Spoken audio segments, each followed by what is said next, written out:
What's up, everyone? So, literally just yesterday, January 1st, 2026, Bulgaria became the newest member of the Eurozone. That's right, they ditched their old currency, the leu, and switched to the euro. Now, this might not sound like a huge deal, but trust me, this is actually pretty massive for Bulgaria, and kind of controversial too. In today's video, based on available data, we're breaking down what this actually means, why Bulgaria did this right now, after years of delays, and most importantly, the upsides and downsides of this decision. Let's get into it. Okay, so first things first, what exactly went down? On January 1st, 2026, Bulgaria officially replaced their currency, the Bulgarian lev, with the euro. They're now the 21st country to join the Eurozone. The lev had been around since like 1880, so this is a pretty big cultural moment. Here's the thing though, Bulgaria's been in the EU since 2007. And when you join the EU, you technically commit to eventually adopting the euro. But it's taken them almost 20 years to actually make it happen. Why? Because there are strict requirements you need to meet first. You need to have stable inflation, low government debt, a stable exchange rate, and basically prove that your economy is ready for the big leagues.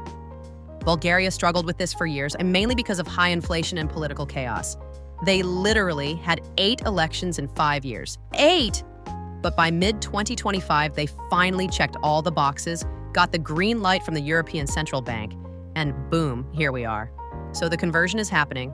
Right now, stores in Bulgaria are showing prices in both euros and lev, and you can still use the old lev until the end of January. After that, it's euros only. All right, so why is this happening right now in 2026 and not earlier? The main reason? Inflation. Bulgaria needed to get their inflation under control to meet the EU's strict criteria. For years, they were struggling with high inflation. It hit 13% back in 2022. But by late 2024, they managed to bring it down to around 2.8%, which was just enough to qualify. There's also a political angle here. Bulgaria's been dealing with massive political instability. They've had government after government collapse over corruption scandals. But despite all that chaos, the push for euro adoption kept going. Why? Because joining the Eurozone is seen as a way to lock Bulgaria more firmly into Western Europe and distance themselves from Russian influence, especially important given the whole geopolitical situation right now. But here's where it gets spicy. Not everyone in Bulgaria wanted this. In fact, public opinion is deeply divided. Some polls showed that nearly half the population was against joining the euro, and there were even massive protests in late 2025. Thousands of people took to the streets saying they wanted a referendum.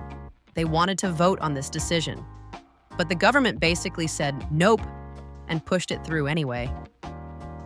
So yeah, this wasn't exactly a universally celebrated moment. Which brings us to the big question. Let's talk about the good stuff first. What does Bulgaria actually gain from this? 1. Economic stability. This is the big one. Bulgaria's currency, the lev, was already pegged to the euro since 1999, meaning its value was locked to the euro anyway. So in some ways, this isn't a radical change. But now, Bulgaria gets full access to the European Central Bank's support system. If their economy hits a rough patch, they've got the ECB backing them up with liquidity and emergency support. That's huge for a smaller economy. 2. Lower costs for businesses. No more currency exchange fees when doing business with other EU countries. Since 65% of Bulgaria's exports go to other EU countries, this removes a lot of friction and cost. Small and medium-sized businesses especially benefit. Experts estimate this could save hundreds of millions of euros annually. 3.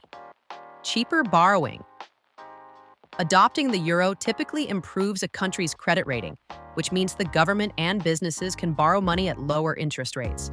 This makes it easier to invest in infrastructure, businesses, and growth.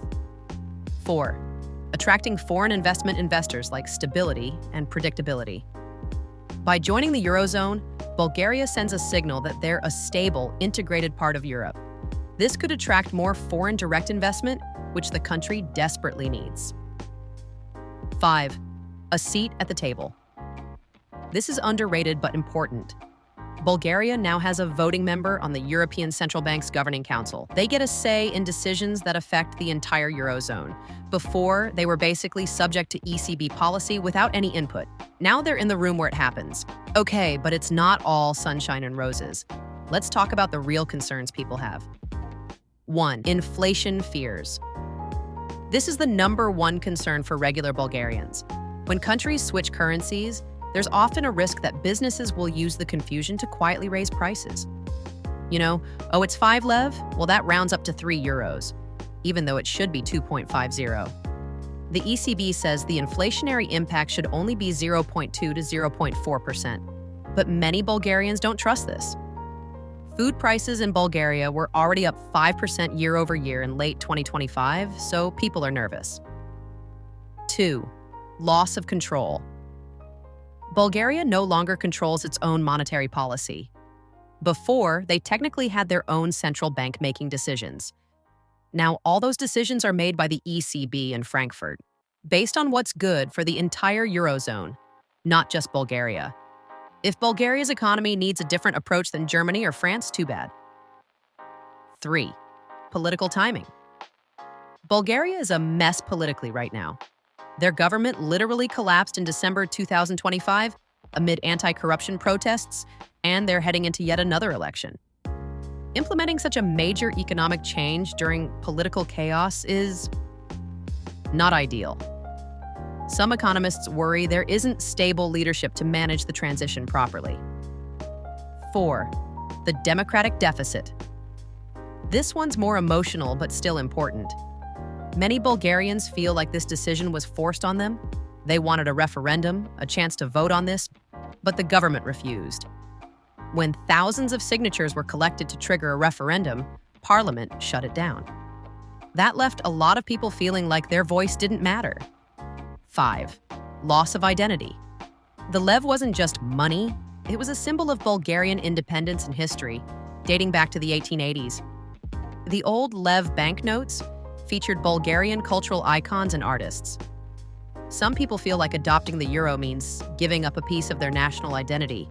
So where does Bulgaria go from here? In the short term, it's all about managing the transition. The government is closely monitoring prices to prevent businesses from unfairly hiking them up. Stores will show dual pricing until August 2026, and there's a big public information campaign to help people adjust. But the real test comes in the medium to long term. Will Bulgaria be able to take advantage of the euro to boost growth and attract investment? Or will inflation spiral, wages stagnate, and the public backlash intensify? A lot depends on whether Bulgaria can get its political situation under control. They need a stable government that can implement smart policies and reforms. Without that, even the benefits of euro adoption might not materialize. There's also the question of public trust. Right now, a huge chunk of the population is skeptical or outright opposed to this. If people feel like the euro immediately makes their lives harder, higher prices, same wages, that resentment could last for years. On the flip side, if Bulgaria plays this right, they could see real economic growth, more investment, and stronger integration into Europe. It's a gamble, but one that many economists think will pay off in the long run. So there you have it, Bulgaria's adoption of the euro in 2026. It's a historic moment that brings both opportunities and risks. For some Bulgarians, it's a step toward a more prosperous future. For others, it feels like a loss of control and identity. What do you think? Was this the right move for Bulgaria? Or should they have waited longer, or maybe not done it at all? Let me know in the comments below. If you found this video helpful, don't forget to like and subscribe for more content breaking down global economic and political events. Thanks for watching, and I'll catch you in the next one.